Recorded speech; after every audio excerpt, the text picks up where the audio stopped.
think you're trying to get crazy with this scene? Don't you know I'm loco?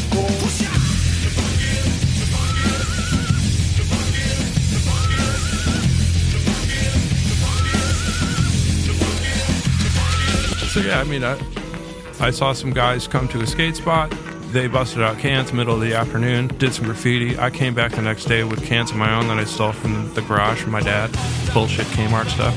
Did a piece. Uptown Skate Posse. And then did a few pieces at night nearby. And that's when the kid hit me up and said I felt like a giant. And then I started writing that and then started hitting more highway spots and other places in town.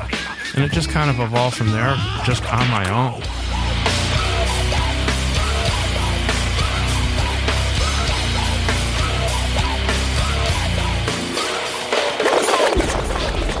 Well, welcome to the Lower Left podcast here at the Lower Left. I'm Johnny Be Good. That's what I go by. And then we got Bobby Tribal right here. That's right. What's up? Yeah. And we got a special guest today. We got the OG Mike Giant in the building. What's up? I like that. Cool. So, Bobby, you want to take it away or? Mike, Bob. Mike and I go way back since the early 90s. There's so much I could say about Mike. I've known Mike since probably about 1990. We've become real good friends. When did we meet? Do you remember the actual event?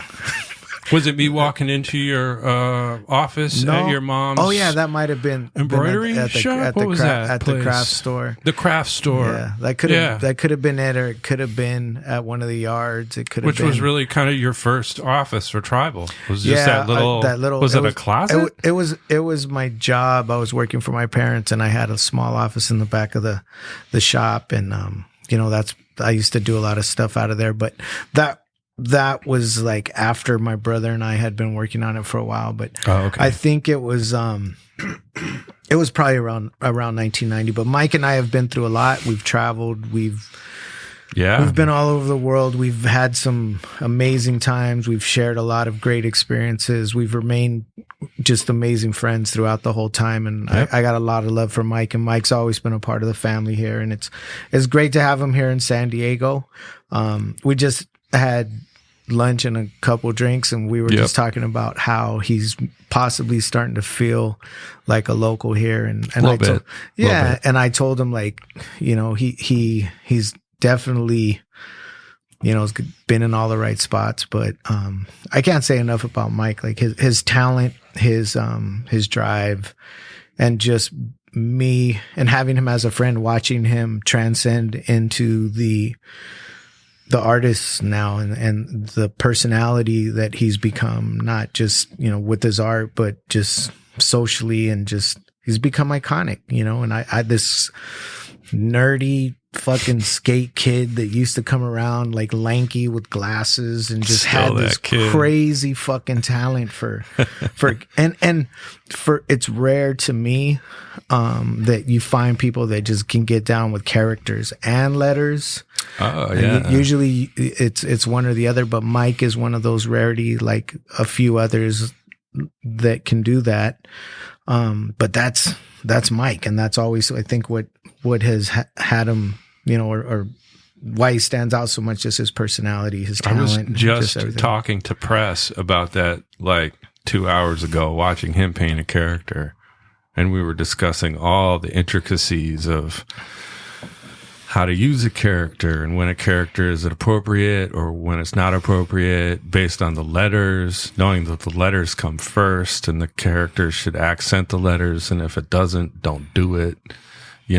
Maybe not do a full body character in place of a letter in a throw up, but maybe do that in the case of a wild style. Yeah. You know what I mean? Like the little, we were just talking about all that. The character thing was like to me, it was the hook for regular people. They'd go by a wall, a Hall of Fame, and they'd see all these words, and mostly you couldn't read them. It was just these beautiful colors and all this dynamic motion. And then there'd be these cartoon characters that look like breakdancer guys or something, usually, or a Von Baudet, or something like that. And people responded to those. So to me, it was always this like, almost like little hook to get people to remember, well, who did that funny little character guy? Oh, that's Giant. And he did that lettering right next to it. Oh, that says Giant? You see, and it's just that little extra effort for them to look into it. Then there's something to remember. Yeah. You know what I mean? But it was always letters first. The last thing you wanted to be called was a character guy. Yeah. But I think it's, just looking at the day that Mike and I have had today and where we're at right now and how this just, I see him at least a couple of times a week here in the building. And, today we went on a bike ride and we went to lunch and the weekly ride and, but now to do the podcast, so I'm going to go a little deep on you. And there's a lot of things that, fun. I was hoping, and I know, I know you pretty well, but there's some things that I don't know. And I think a lot of people would be interested to know. And so I think the best place to start is always the beginning. Tell me a little bit about your parents, your roots, and where you're born and the early years of the Gigante. Yeah. Well, I was born in 1971, upstate New York. Parents had been recently married in their 20s. Dad had just gotten back from Vietnam. They had to elope because the parents didn't like each other and didn't like my parents' choices in partners. Yeah. I got pregnant with me, and I think they got the green light to move back to New York, and I was raised there. We had a terrible blizzard. I think it was 1978, and I was snowed in at school. And I'm sure there were a lot of factors, but I think that was one of the factors. So they were like, we need to get the fuck out of New York. There's no reason for us to be here and raise our family here. So the next summer we took a road trip classic, like National Lampoon's Vacation. Yeah. The four of us in a car all the way across the country. The destination was Phoenix. They had bought into the hype of the Southwest. There was all this opportunity and whatnot in the Southwest. And it was like going back in time, It's like a trippy place in America that nobody knew about. And so, we got to Albuquerque, and they fell in love with it and didn't even need to feel like they needed to go to Phoenix. So the next summer, we moved out there, and I started getting beat up by cholos and running for my life, and the rest is history. So that would make you probably around, 8 years old? Yeah, it was like 8 or 9 when we moved to New Mexico. Yeah. Yeah. What were you into as a kid, and what was that environment like in Albuquerque, like growing up, and what was it like as a kid growing up in Albuquerque? The earlier years, because we'll get to it later. I think because of the threat of random violence, I tended to have a tight clique of people, and we would hang out at each other's houses. Playing Dungeons and Dragons or playing video games and things like that. And those are still things I'm into. Like the 80s arcade game artwork that was on the games, like pinball machine artwork. I'm still totally in love with that stuff. The hard black outline and the bright colors, silk screened, right? And then, hip hop popped off, punk rock. I was a heavy metal kid. I was going to concerts a lot. So all that kind of, was just a big part of just being a kid in Albuquerque. A lot of BMX bikes. It wasn't until I think 1984, I would have been 13, we came to San Diego as a family for the first time. My first experience in California. And that's where I discovered skateboarding and, frankly, like bikinis and, all kinds of stuff, it was just mind blowing, like puberty, yeah, and I think I've come back to San Diego every single year, at least once since 1984, so yeah, I have a real connection with this place. Yeah. When did you start, doing art and enjoying art? As soon as I could hold a pen. My parents would put crayons, markers. As soon as magic markers were basically invented, they were in my hands. I guess my mom likes to tell the story that I was a motor mouth, like I did sound effects and stuff and just kind of drove them crazy from the back seat. or what, if I was just bored, I would just start, blah, blah, blah, blah, just whatever, like a little battle in my mind or whatever. And if they put art supplies in front of me, it would shut me up.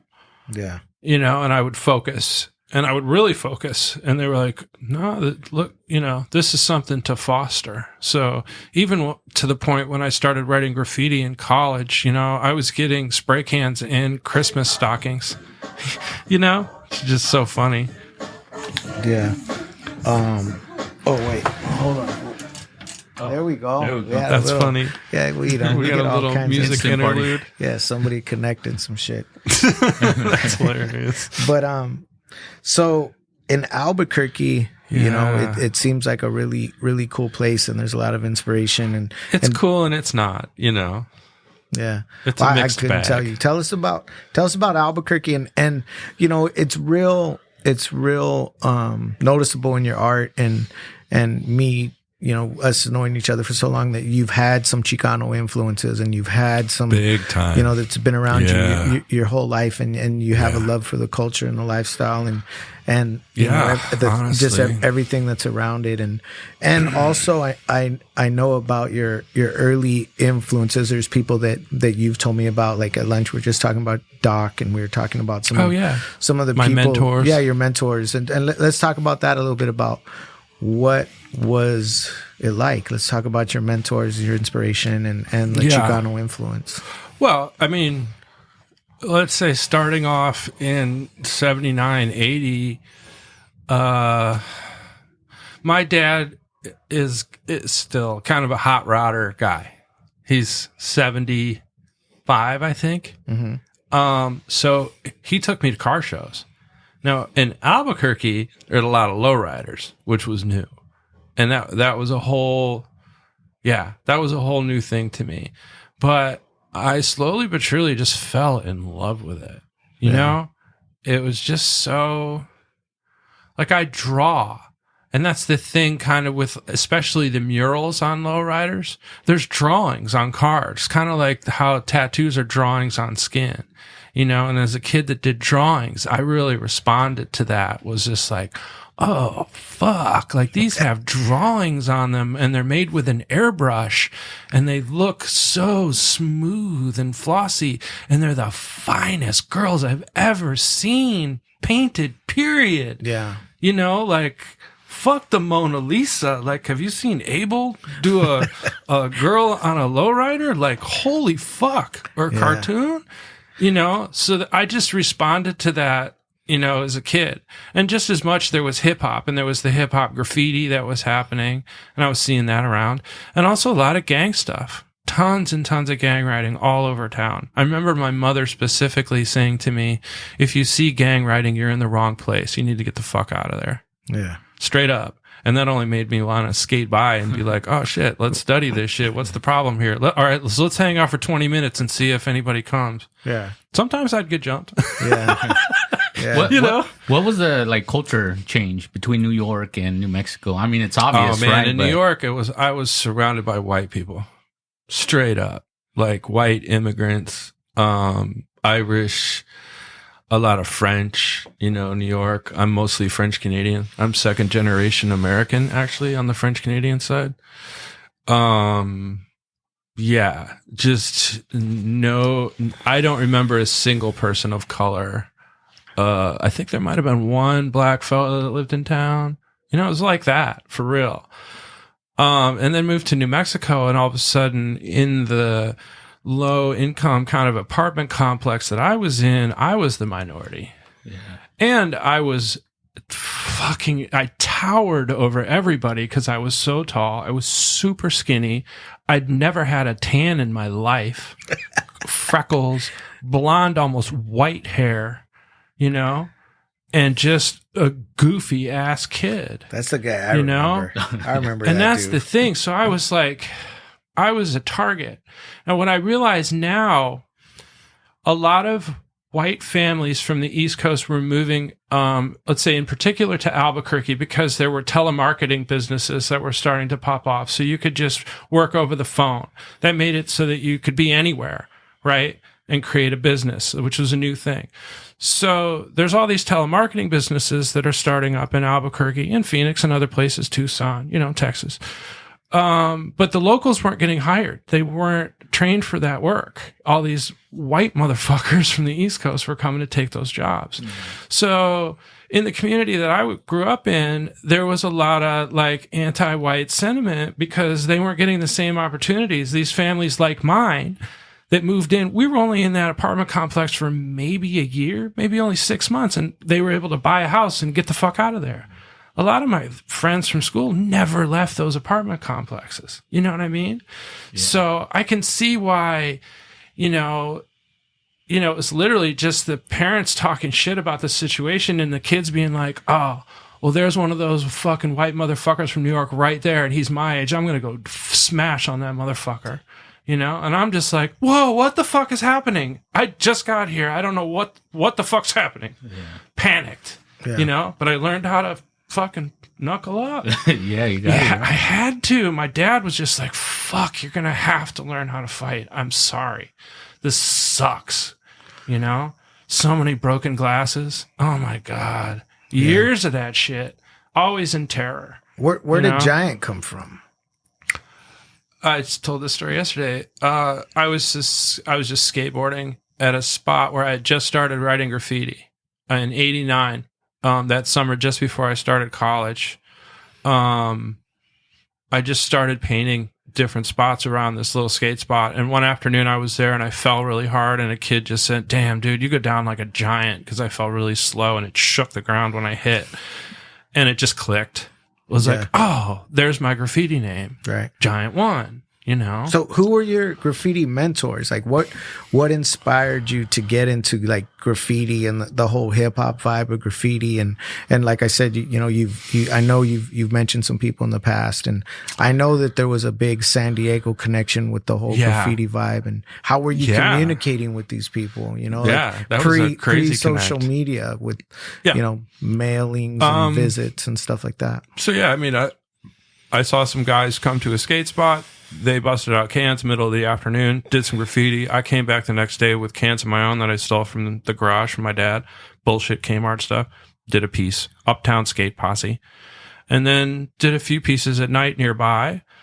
And that's when the kid hit me up and said I felt like a giant. And then I started writing that, and then started hitting more highway spots and other places in town. And it just kind of evolved from there, just on my own. Straight up, like no mentoring at all for a little while. And then I remember putting an ad in my college newspaper's classifieds saying that I was a graffiti artist that sought to step it up to another level, kind of, and was looking to get legitimate permission walls. Just threw it out there. And a guy that was a photographer for the college hit me up and told me about an abandoned building site on the west side of Albuquerque that everybody called monolithic. It was like the basement structure of a big building project that stopped just at the ground level. So from a distance, you couldn't see it at all. It was sub-level. But it was these big concrete walls and columns and stuff. It was just the absolute perfect kind of gallery situation for graffiti artists, like an open air, just a wild zone, and in going there, then I discovered that there were other people in Albuquerque that were really, really fucking good. Like who? Doc and Agree were the first obvious ones. There was a crew local named 2ZC that had already been doing work, and had already done all kinds of stuff, that I saw that was really inspirational way before I discovered monolithic. There was like some skater kids too. I think they went by CWK. Crime Wave Kings. Yeah. They were great too. So there were some people there. Let's see. How did that work out? when did I go there? I went to London in 1990, and I bought tons of audio mixtapes of their electronic music that I didn't even know existed. Electronic music like that, period. And when I got back, I was hunting for more people that knew anything about that or would trade tapes with me, because I had like A-list London tapes, like brand new, like unfucking believable access for anybody that was interested in that music style at all. I had the golden tickets, you know? The local college radio station played house music after midnight on Friday nights. And I hit them up and was like, I got tapes. You want to trade? And they were like, get your fucking ass up here next weekend. Yes, we want to trade. Whatever the fuck you got, we want to hear it. And so I befriended them and started being on the air. Soon after, we got a phone call to the station from Agree. And he was the best writer in New York. And it was a kind of a mystery. He had moved there from Brooklyn. And not too many people knew him at all. You know, he barely started to meet people again. It was pre-internet. How the fuck are you going to meet people? You know, it was literally like you had to step to people and be like, hey, do you write graffiti? And they'd look at you like, do I tell this motherfucker or not? You know? Yeah. It was those days. And I'd seen him around. I got eye contact with him on the street and was like, I think that's Agree, you know? So he called the air and was like, hey, is this Giant, the guy that's been painting at Monolithic? And I was like, yeah, is this Agree? Like, and he's like, yeah, Brooklyn accent, all crazy. And we met the next day. He had me pick him up in my car, and we immediately went to Doc's house and picked him up, and we went to Monolithic. And they wanted me to do a piece with them. And I felt so not worthy. I just sat there on my hands and wouldn't paint with them. And they ended up doing a AEGNT doc. So they got me up. They did a piece for me and they wanted me to be in their crew, All Time Kings. And I was just like, there's no fucking way. I suck. Like, you guys, I don't know what you see in me, but I'm not on that level. And they were like, no, we're going to show you how to use the paint. We're going to show you how to develop your talents, but you're already going big. You got a style of your own. You're technical. We just got to foster it a little bit. So I got a full on mentoring from those two guys from then on. You know, Doc was really good with color and ways of painting, and Agree was really good with letter structure, racking, throw ups, tags. So I feel like I got, and also Doc was from Venice, California. He was escaping kind of some cocaine beef charges and stuff from trafficking, and ended up in Albuquerque. And Agree ended up in Albuquerque under some shady circumstances through his mother too. So they were both kind of these guys that were on the run, that were a little shady, you know, wild fucking adventures. I was just this goofy kid that grew up the, you know, standard suburban kind of life. What about like graffiti magazines and videos and graffiti books? And it was like Agree that showed me those the first time. IGT, those big fold out like newspaper kind of things.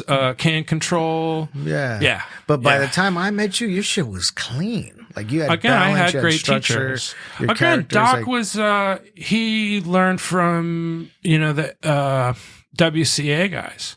Yeah. Super tack, super clean, cutting things back, precise corners, like razor sharp precision, you know? I had that, you know? But then I came to San Diego in like 91 or so, and they took me to Euclid and I watched Zodak paint, and it was like, I don't know what the fuck I'm doing.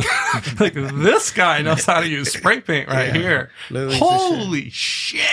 Like, all those guys, even like, I remember Bomb and Zeno had these different ways of using paint that were really cool, different fill-in styles. Yep. All those guys were just so fucking sick, you know? That was the San Diego. So your San Diego connection, because that's during the time that I met you. That was an interesting pre-internet connect too, yeah. Yeah, man. Like, well, through my friend Paul, who was in the Navy. He joined the Navy. He was stationed here in San Diego. He saw some guys that had tags on their bags at Euclid, walked right up to him and was like, hey, are you guys writers? I write graffiti from Albuquerque. You know, I'm stationed here in the Navy. And they were like, hell yeah. Turns out, I think it was Dyes and maybe Chino or somebody else. And they exchanged physical addresses.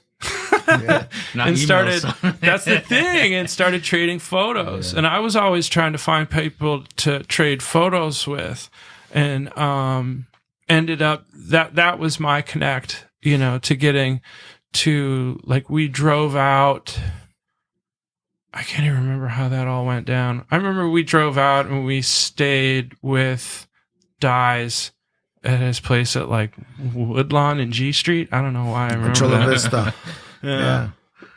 Yeah, totally. Way back in the day. And oh God, we had so much fucking fun. We racked and ran and you know, it's a trip to me that, you know, Dyes is, as you know, Dyes' family, and we're all one. Oh man, one Dyes family is but for so me underrated. to see, you know, the where we've been and the shit that we've been through and where we're at now, and that everything just kind of held together like that, and just everything, you know, all the trippy shit that we've been through. And in regards to that, like, you were a part of what I would call the birth of streetwear, along with, you know, pioneering it with us and the movement that happened here in San Diego with 432F. Well, yeah, I mean, that's the thing. ASR and things like that. Tribal was a pioneer in that world.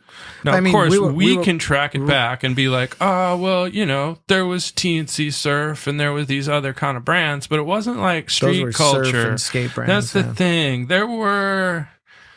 I was already kind of a t-shirt freak by the time Tribal had started, but it was mostly what I could get at my local mall. Those kinds of brands, you know. And but I was doing already savvy that too, for that like shit. Santa Cruz and I was all over the skate shit. I remember having that conversation with Mom where she's just like, dude, white blank t-shirts are like $1 at the flea market. I can buy you a 6-pack, and you're looking at me wanting me to buy you this Powell Peralta Tony Hawk t-shirt with this fucking bird skull, and it's a hot pink t-shirt, Michael. Do you realize it's hot pink? You know, I'm colorblind, you know, so she's like, are you sure? And it's $30. Yeah. And she's like, why the fuck is it so important? And I remember explaining it to her as a teenager, like, Mom, I'm trying to support an entire industry here. I'm a skateboarder. By putting my money into skateboarding, it makes skateboarding stronger. I would rather give them $30 because I know it's going to support this whole thing that I love. Right. You know, it's not just, and it's also this thing where, like, I'm going to go to school, Ma. Not a single kid in school is going to have this t-shirt, you know? And that's special to me to have that thing. Even like when I would travel to other cities back then, I would buy the local shop shirt at the skate shop, you know? Like, I think I had a Hamels t-shirt because it would say the city where it was from, sometimes the address. Yep. And you know, that was like a billboard to other kids, like, yo, did you go there? How the fuck did you get that? Because how would you get it otherwise? There was no mail order for that kind of thing. Hamels loved that. Hamels was actually our first account as Tribal. Like, that makes perfect sense. So, but you know, that's where I bought my first pro deck. But you know, the whole vibe that was happening with the ASR and the skate brands and the birth of what we would call streetwear. How did that feel? What was that about? Like, what's your perspective on that? Like, those early days, those ASR and, you know, 432F and contributing to the brands and being around, you know, all this excitement. A big part of it was getting up in the classic sense of graffiti writing. It was like, oh, I can get up all over the place, but I can write my name on a t-shirt, or I can draw something in a recognizable style that maybe has my signature in the corner, and that'll go all over the fucking world. That's right. You know? So it was just like, damn, this is popping. Like, we're expanding now. We're not just making individual stickers and getting up. This is like, boom. And people like what we're drawing, and they like this connection to the street. You know, there's this thing, you know, it's like, but at the time it was just kind of going with the flow and just seizing opportunities and seeing what other, say, brands and things were doing that were outside of streetwear and just how to apply those things. And, just that whole, and, you know, and access to the tools to like actual screen print. Like, I learned how to screen print in college, and I made some shirts that we sold at raves. Yeah. You know, just going through the line at the rave and just be like, I just made these today. You know, and people would buy them up. You know, some crazy wacky raver character with headphones or something on, you know?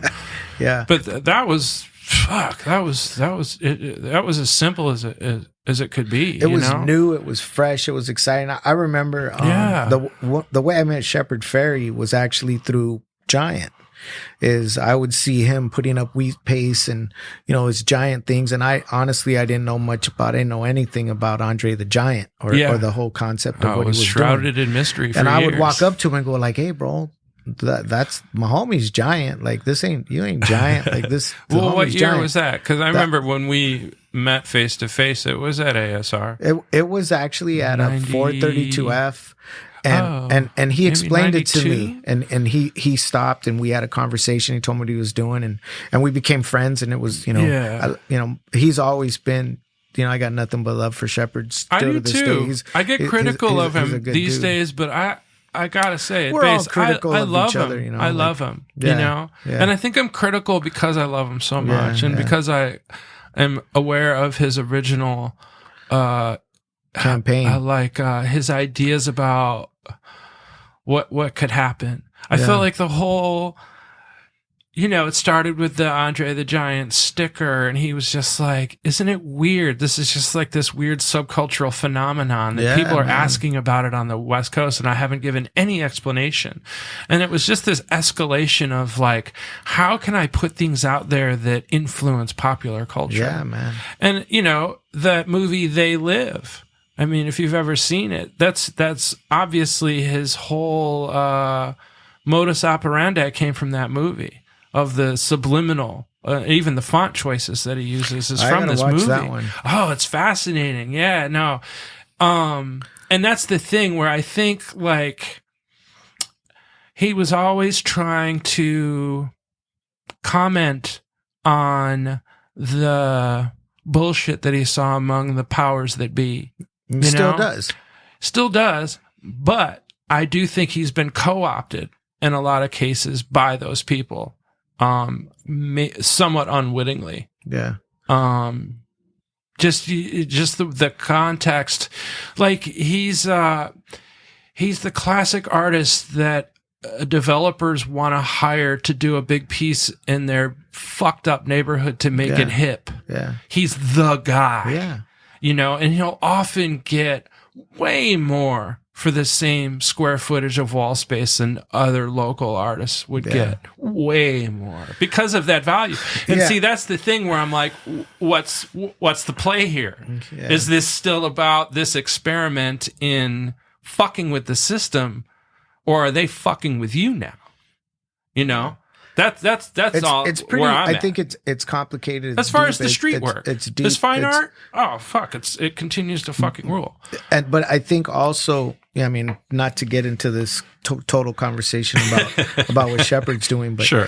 He's paid a lot of dues. You know what I mean? Like he's gone to jail more than anybody I know. Like and I for better or worse. I got to give it to him there. Like that dude, he's hardcore, and I've seen him hit spots. I'd be sitting in he's got balls.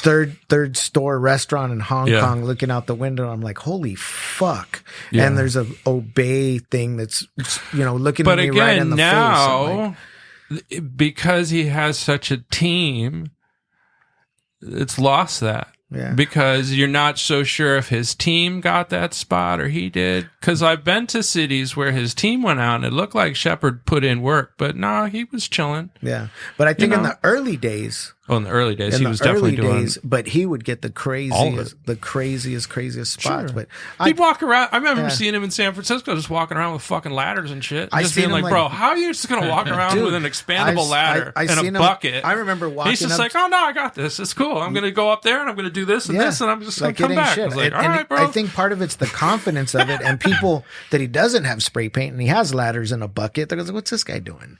Like I was in. No, I always thought it was to his advantage not to use spray paint. And walking up on him and catch him and go, hey, and he turns around and we start laughing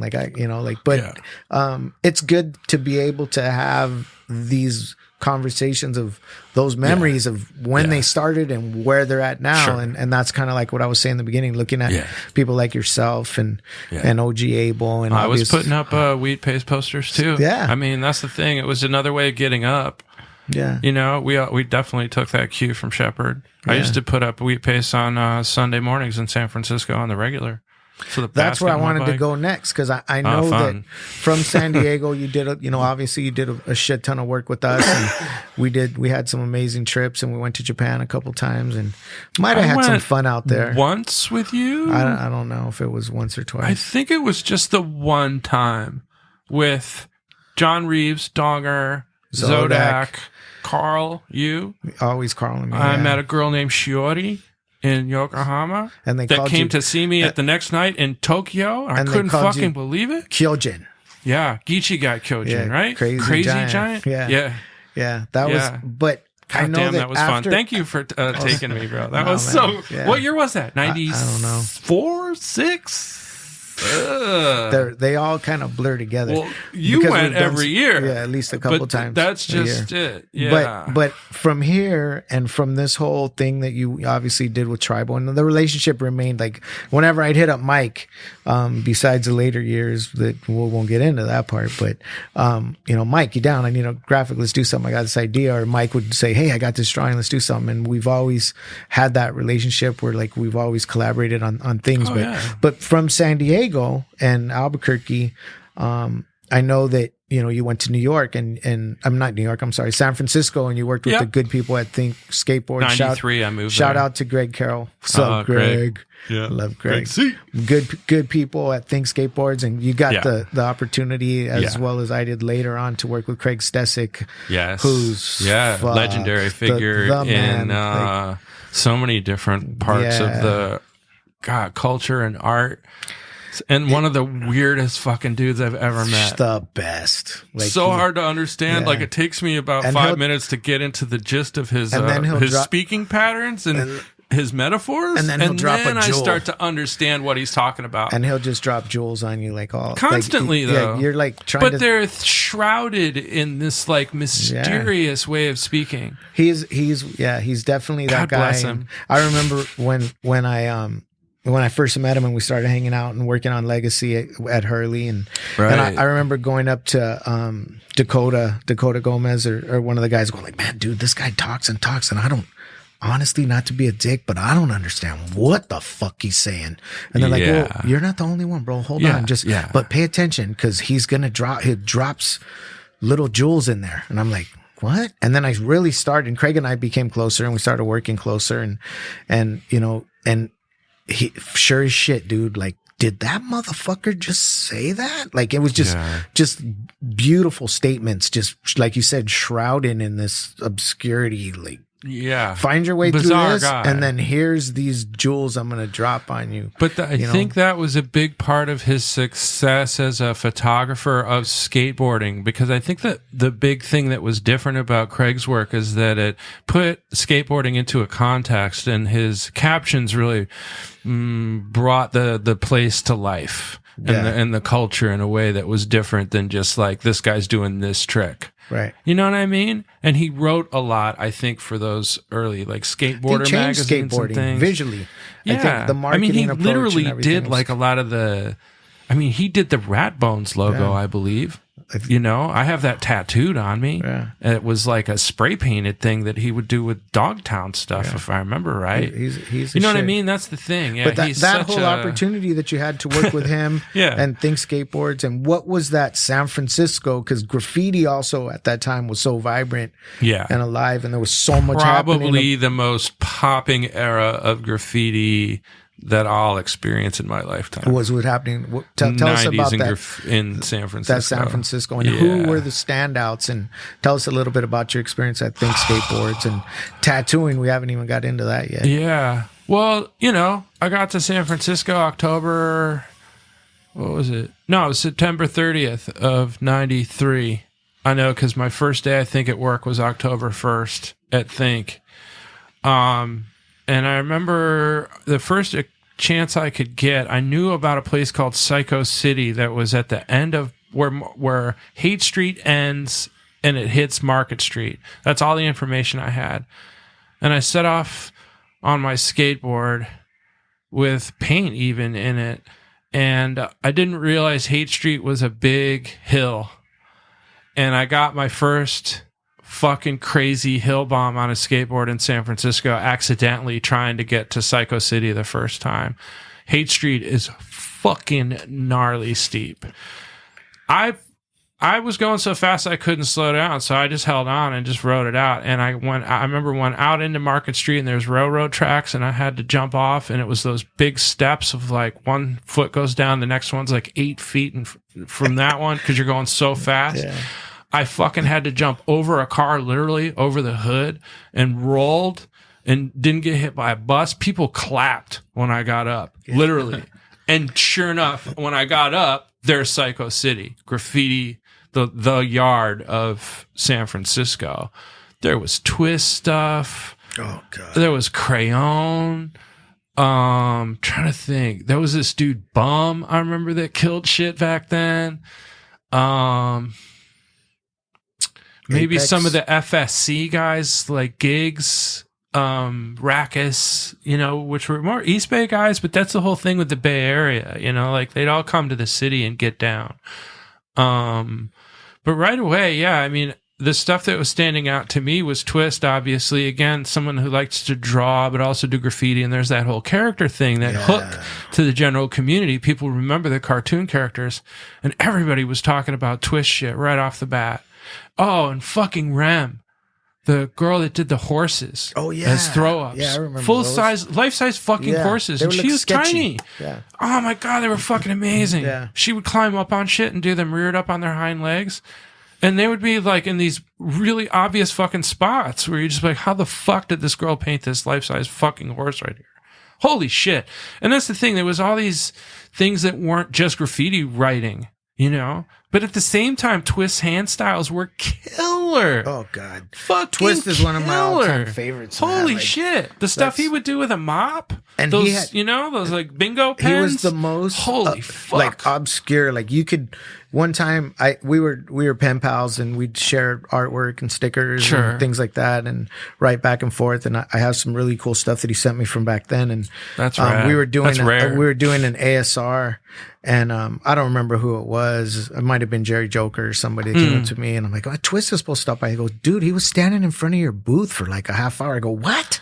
That's so his style, and he too. Wouldn't, like, you would never recognize him as a graffiti writer. Those are usually the best writers. He was so like just didn't look quiet, like writers. Didn't look like it. And I'm he's like, super. Yeah, he's always been that way. Just very like, and that was kind of like I'll always remember that because it's like, fuck, I wish we could have connected that day in person, but I was probably busy, and he's not that type of guy to walk up and go, "Hey, I'm Barry." That's you know what I mean? Like, yeah, just from what I know of Barry personally, like that's exactly what he's not.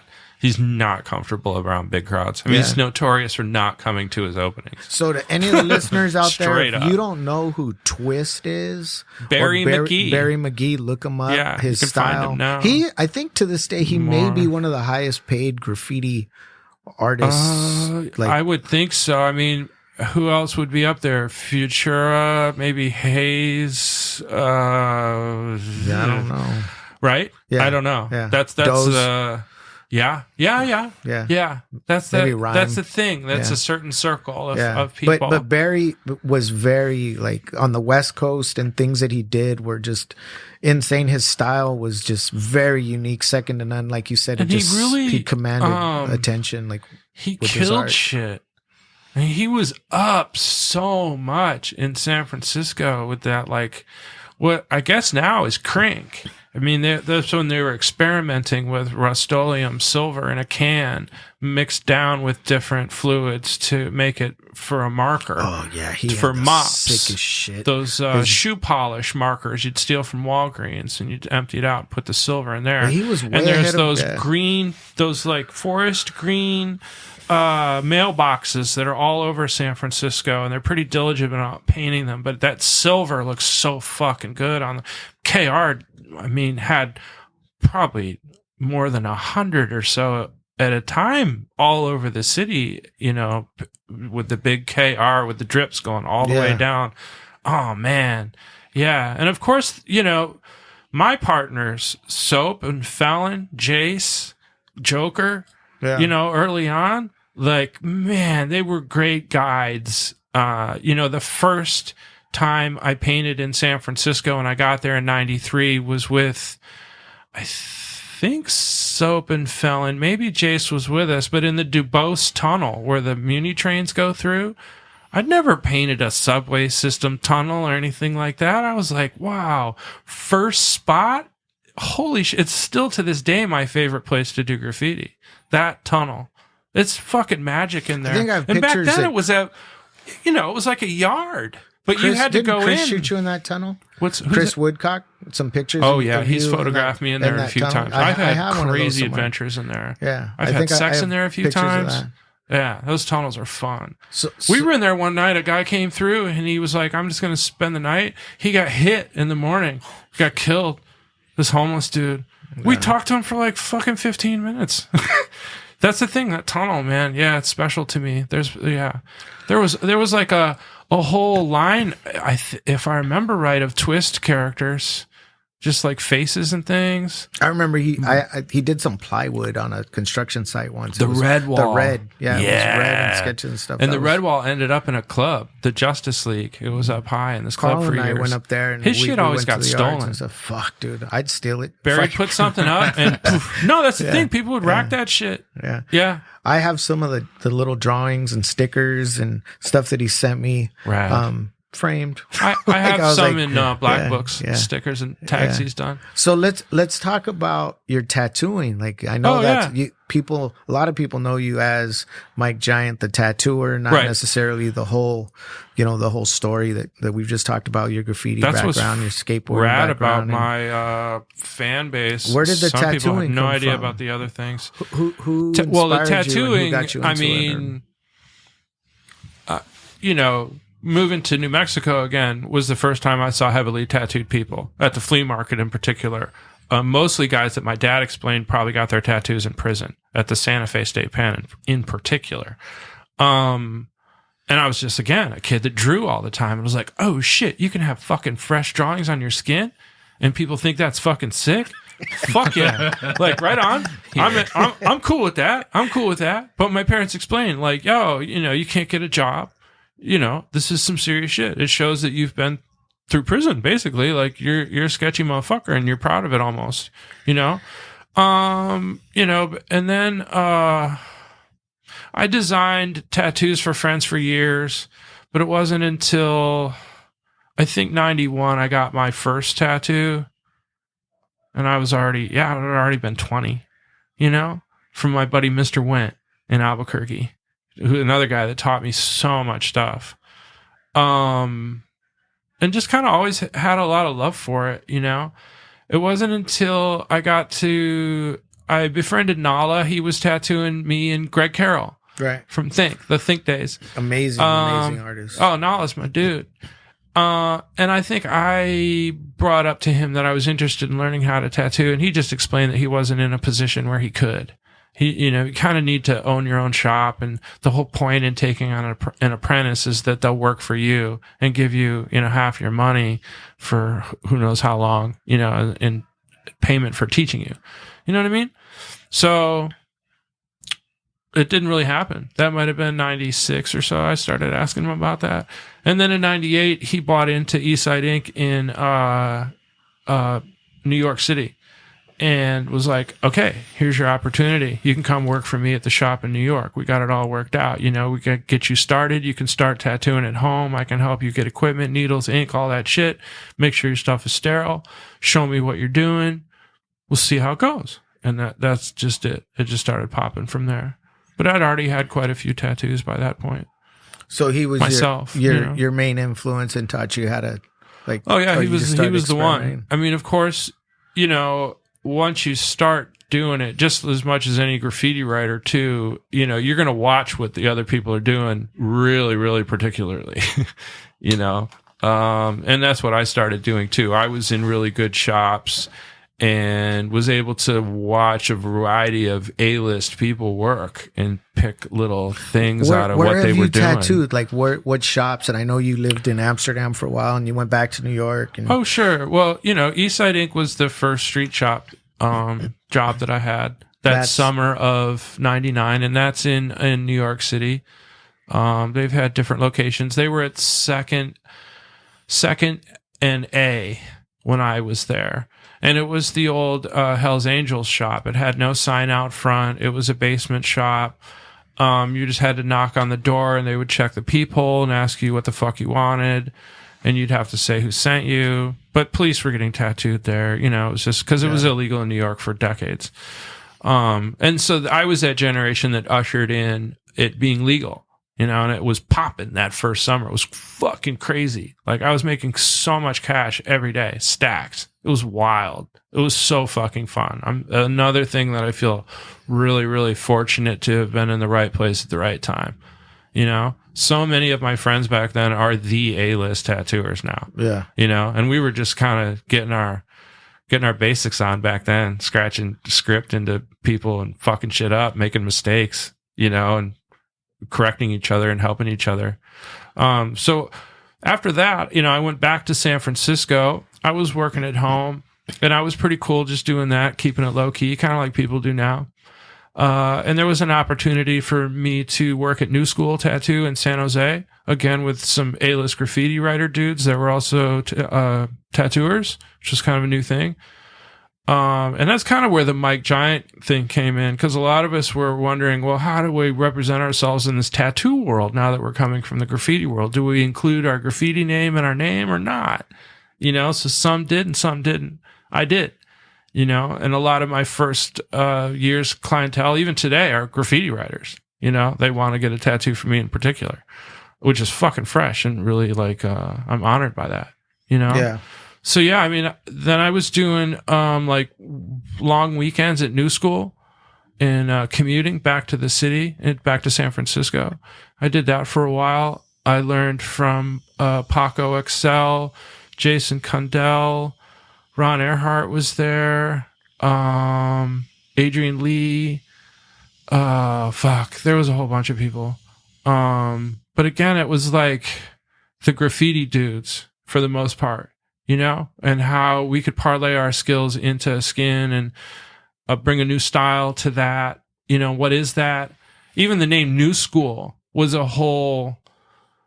I mean, that was like a trademark of like, no, we're doing like graffiti style tattoos now. Yeah. Like, you know, if you want a Sailor Jerry, we can do that and we can fucking kill it. But if you let us do our own thing, you're going to get something really fucking special. Right. Something sick, you know, graffiti writer dude, get loose on your ass. Like, well, you know, who knows what could happen? This could be sick. And a lot of them, yeah, I mean, those guys each individually have these different styles that don't fit so much into the standard tattoo styles. So how did you end up in Amsterdam? I know you lived out there on a boat. Yeah, Amsterdam didn't happen until later. That was like 2008, I think. I remember politically, I wasn't so sure that Obama was going to get elected, and it just seemed a little shady for artists like myself, like what kind of safety we're going to have or ability to make money. I don't know. And I just was looking at Amsterdam and was able to rent a houseboat off of Craigslist. And I ended up spending 9 months out of that year there. And then at the time, I had a girlfriend that was in the Peace Corps in El Salvador, and she finished up her work there and went back to Albuquerque while I was still in Amsterdam. And eventually, and I think I told her, like, if you want to continue your education, wherever you get accepted, like, I'll go with you, you know, and if you want to go to San Francisco and you can accepted to one of those schools, like, we'll do this. I'll make this happen. And that's what she did. She got accepted to the Art Institute, I believe it is, in a fashion major. And yeah, so then I was back there again, you know, after that most of that year in Amsterdam. So coming back, you know, it was a whole new world. I know you did Rebel 8 for a while. Yeah. When did we start that? 03? Shit, I don't know. I think that was 03. And then, you know, I know you have a lot of other interests. You love, you know, you like DJing and all types of different music. You've been doing some live streams and I know you're in bicycles and you're into like and you're anything rolling. I'm kind of feeling like as I get older. Tell us about the I like van to project. roll. Tell us about the van project. Well, I have it's an 84 Chevy Curbmaster box van. It's all aluminum. And I'm trying to turn it into like a slammed mobile DJ system, I guess is the way to put it. It's already slammed. It looks badass. It's close to being done. It looks almost done. That's just it. Stay tuned. That's gonna be a huge game changer, I think, in my life in general. Once I get that, and we're hitting the road with that. That's the plan. That's just it. I think it'd be the perfect thing to have right now. Yeah. Like this summer, if there's still going to be continued restrictions and whatnot, I think just the ability to just park somewhere and set off a party. And if we need to move, no problem. Yeah. We can just go to another spot, bro. And that visor they made for it is sick. No, the guys at Unique Built are killing it. Looks badass, my buddy dude. Mike Peters is a fucking metal magician. Yeah, he shaped the bumpers by hand. It lays nice too. It lays real nice. Oh man, the thing is so flossy, and it's just kind of this. Like I want to share it with people so bad because I know where it's at. I mean, I've seen the interior. Yeah. It's fucking sick. I like that it's and it's the just old like, school way. We kind of have to just release it all at once. Yeah, I like that. You know? That's the old school style. I know. You just kind of keep it on the down low, and all of a sudden you break your shit out. Well, it's going to break the fucking internet when it's out. And I'm going to break some eardrums with that motherfucker, too. I plan on it. Shit. I know Rockford Fosgate hooked you up for that. Huh? Rockford fucking outfitted it with 3 separate sound systems. One for the cab, one for like the inside back, like party room, and then one that like turns out when I open up the back door. Is that Zach Luke that you're working with? I'm not sure exactly. Well, shout out to Rockford Fosgate because they take care of me too. Good people, man. Oh man, no, it's a. I think I might just call it the boombox because it's gonna fucking boom. Yeah. I mean, I can't wait to have the ability to just hear my own records, let's say, at outside volume. That's the thing about like. I've been thinking about lately too is the community that was involved in the rave scene. You know what I'm saying? And we would get together illegally. A lot of those things were break-ins where the locations were, where the cops would come. It was all like sketchy business. It wasn't just like pay a ticket. We had map points. We had to make sure you were cool or we were going to send you to a different spot, right? So you couldn't party with us. And I feel like right now there needs to be some of that bubbly like underground action again to get people together, even if it's somewhat illegal. You know what I mean? Fucking we were doing that. Yeah. We were doing that. And we had sound systems that you could hear fucking from so far away. Badass. I mean, they used to 50,000 watts. You know what I mean? Like, you got to find some particular locations where you can play music that fucking loud and not have the cops come. You're probably going to have to pull a trailer with some power. That's the thing. There was this whole... I experienced that myself. And I have this, like, drive to share that with people. I think it would be really helpful right now. Yeah. Like a church of sorts almost, of, like, release... And there's this thing too about, I don't think people understand electronic music generally because they've never felt it. That's the thing with a 50,000 watt sound system. The bass is going to physically knock you over. Like when you listen to repetitive beat music, it puts you into a physical trance when it is physical. You know what I mean? It's not just headphones. It's not just in your car.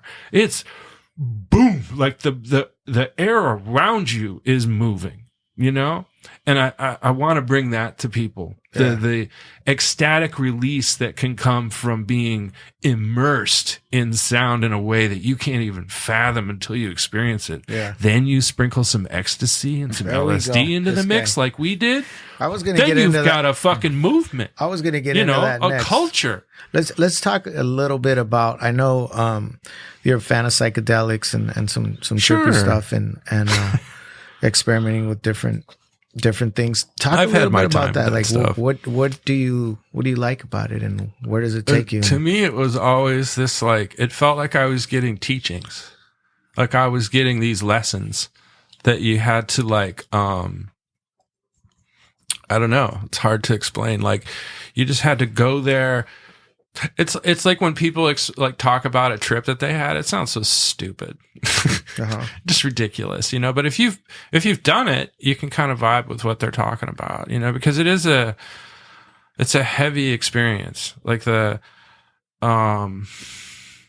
don't know. I think part of it even might be hereditary on some level. I know that might sound crazy, but certain people, you know, are attracted to certain substances. You know what I mean? Like if you had a crackhead dad, you might not be a crackhead. You know, you might be.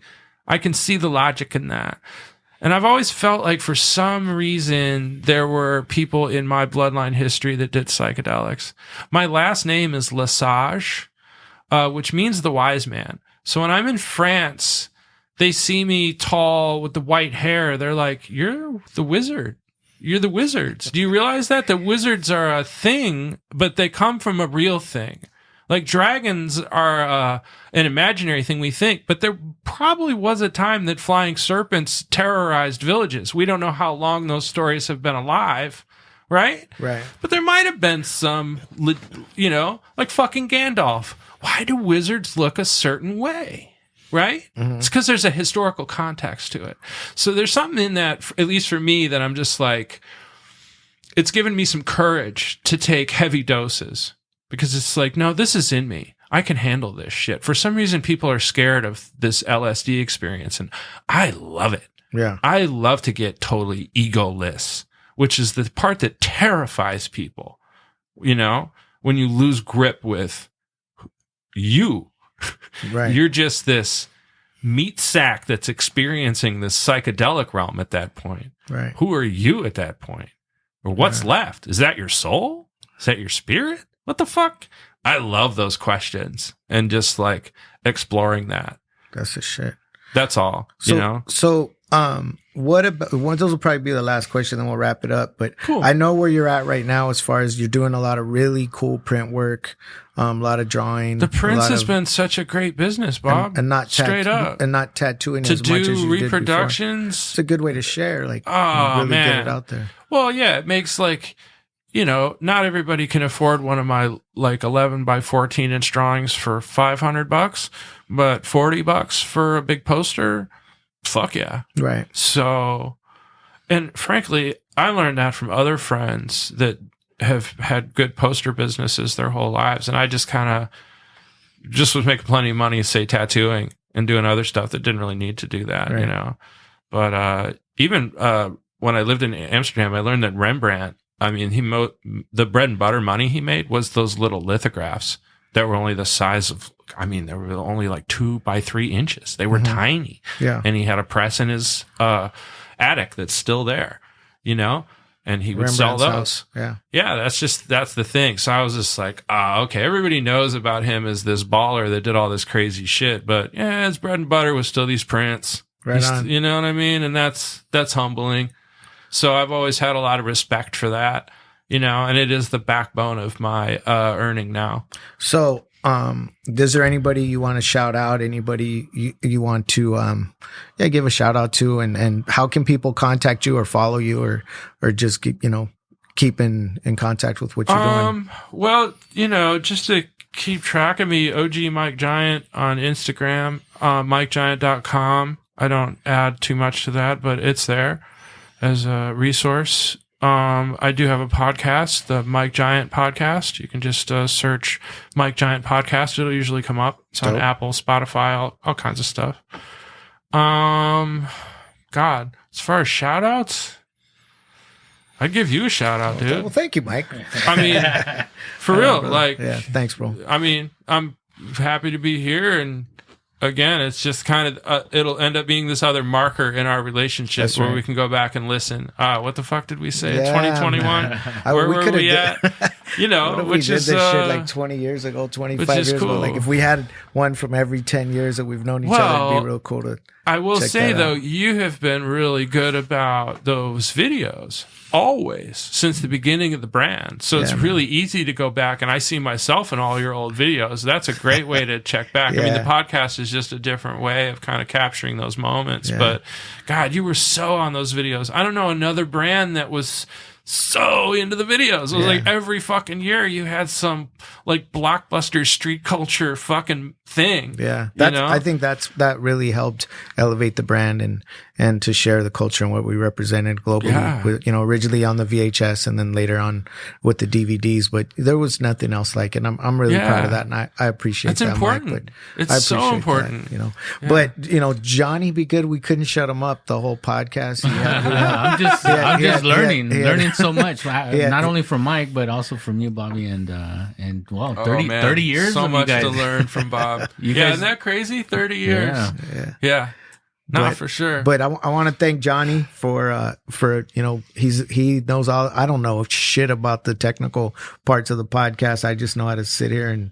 Well, this is number 3. Pretty much. We're gonna find our groove pretty soon. Yeah, he's gonna teach me how to push the buttons pretty soon. Mike, I love you, brother. Like it was always good hanging out with you. And like I said, we see each other at least every week. We do bike rides and do other types of stuff. So and thanks to everybody for listening to the Lower Left podcast, and Johnny for doing everything you do to make it happen. So Johnny Be Good at Johnny Be Good on Instagram and Lower Left podcast from 17th and Island, San Diego, California, and we're out. Yeah, peace.